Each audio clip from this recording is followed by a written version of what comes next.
the very low layer of storage, the problems are not very different. In fact, that's the layer in which they're almost pretty much the same. And collaboration is still, in many countries, is still is siloization. Usually in other cases, there's a merging the entities together. That's not necessarily working everywhere else. I think the European Union has done a lot, okay? More than even the funding agencies in the US or in Canada in this area. I mean, certainly in a project like Interpares, which Luciana Durante demonstrates, you can bring together hundreds of researchers in archives, and that archival research can be large and collaborative. I don't think that they've made any of the progress that's been funded through the European Union in projects like Timbus and Planets and dare I say AirPlanet as well. So a whole range of these sorts of projects. As far as institutional leadership and where the contributions really have come, probably my contender for top prize is either Manfred Thaller's group in Cologne, which really developed a whole range of tools from ingest tools through to characterization tools for digital objects, to Michael Nelson's team at Old Dominion. Michael Nelson really, what he's successfully done is he's successfully taken students and gotten them to take small bits of the problem and work on it. And each year they turn out 2 or 3 award-winning papers from this group, and that's a real success. So he works in the computer science department in Old Dominion, and he's very focused on these sorts of issues. Another really good person in this area.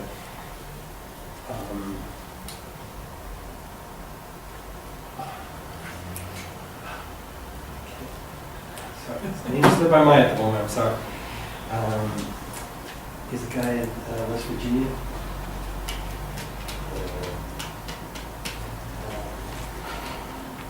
We used to have a vice principal here who was in computer science, Arthur Allison. His brother-in-law was, his brother actually worked with this guy at the University of West Virginia. Sorry, his name slips my mind.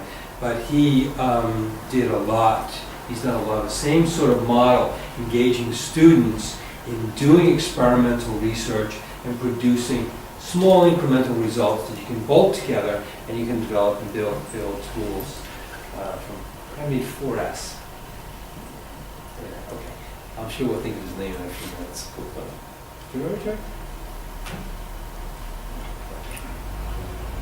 But I think it's the universities that, not as in the case of Cologne, where they used a lot of their money to create postdoctoral fellowships, create opportunities for small groups of researchers to work together, and those institutions have been able to leverage master's students really effectively work on the aspects of the problem that have been really successful in contributions.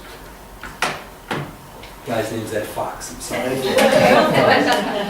The Google Seamus, that's very good. That'd drive me nuts, but anyway. But he certainly, in his own way, made lots of contributions. It is interesting that both of you given similar types of organisations, member institutions or research organisations, but we're not seeing commercial organisations hugely in there, or are we? I don't know. I mean, there's one or two I would pick it. I mean, I'm really impressed with what artifactual, archivematic, and that actually, I mean, if I understand the origins of that, that really does come out of University of British Columbia, doesn't it? I mean, it's but that's been a very interesting sort of flourishing. It's maybe still early days to know the impact it will really have, but it's been very interesting in that. And if I can maybe pick up your point about silos, I think that's been a key issue. And the kind of horror I have is that every institution is trying to develop a repository which is completely the same, in some sense, but everyone's trying to do it. And it doesn't need to be like that, it can be genuinely distributed. And one of the organisations, if I can stretch overseas a little bit, one of the organisations I think holds potential here is the Digital Repository of Ireland, which is still again at early stages. But their model is not to have, okay, so it's a network of big universities in the Republic. But it's not that every university is going to have a repository. In fact, the opposite. They're sharing the responsibilities so they can develop specialisms. So one institution does the metadata, another institution does the storage, a third institution does the access. And that actually seems to be a much cleverer way of sharing the load. It helps them with the funding and project funding. And I suppose the big question for them is what comes next after the project funding runs out? Can they make it sustainable? Can they sell it? Sure. I do pick up on Archive Matter for a minute because that's actually a very good example. Peter Van Garten, the person who founded that company, he actually started out working for Interparius, which is the large project that John Durante had organized. And he wanted to branch out and start his own business. And he grew it very, very slowly and recognized that he needed a set of methods that he could use, a toolkit, but he also needed some technology. And so he's designed and they've developed methods and tools and technologies that they can actually bring into organizations and help them. And they've been very generous in making their work accessible. Yeah, I mean, it's all effectively open source, isn't it? So, it's the same sort of story, less impactful, I think. Yeah, the same sort of story behind a company called Keep Solutions. Rhoda, University of Minho, a little research group coming up with some solutions to local problems and then rolling into that into a commercial operation. They don't sell a product, actually they're really still more of a consulting firm, but there's good an outfit to work with, I think, as you could hope for. It comes out again in the university. Should also point out that a lot of the really big projects haven't been so successful. They throw a lot of money, like the one that I'm thinking about just now was NARA. NARA was for many years, in fact, we had Ken Thibodeau here to come talk about the huge project that they were spending hundreds of millions of dollars on with Marconi Systems and a few others. Lockheed Martin, that was the one actually. Not Marconi, Lockheed Martin. In the end, the new archivist pulled the plug on it because it just wasn't developing solutions. It was great. It had 835 requirements, high-level requirements, before they got to the low-level detail ones. It was just far too complex a solution.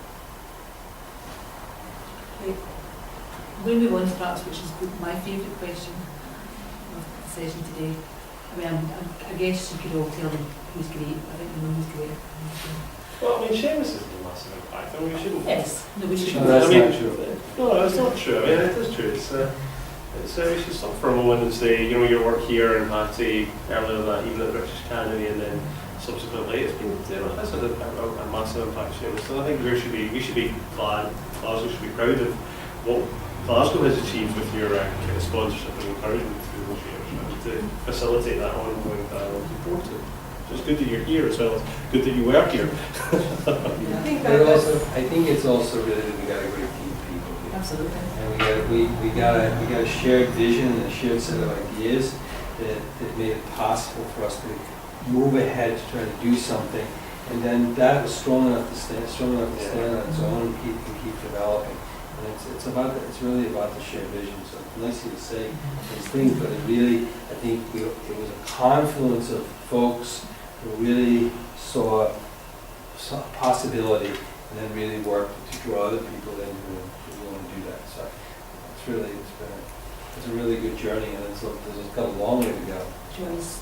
I just wanted to say on record, I think just maybe you should have received the Yeah. mention because they did support an awful lot of the institutional capacity. Sure. So just to give them. I mean, Jessica's important, and I'll turn it also to yourself, Joy, and to the DCC, because the DCC has this incredible international reputation. And one of the comments that comes back to me very frequently is the genuine astonishment that the DCC, and I mean this is the best possible way, has so few staff. And that's a strange compliment to receive, but it's because the impact you have in terms of the actual resource that you're based on is tremendous, and it's no accident. Established efforts to try to establish similar types of organisations in Canada, Australia, other parts of the world, because people look to DCC, they look to other organisations like that, and they think we'd like something. So I'd like to take you on to the next question, to say, I'm going to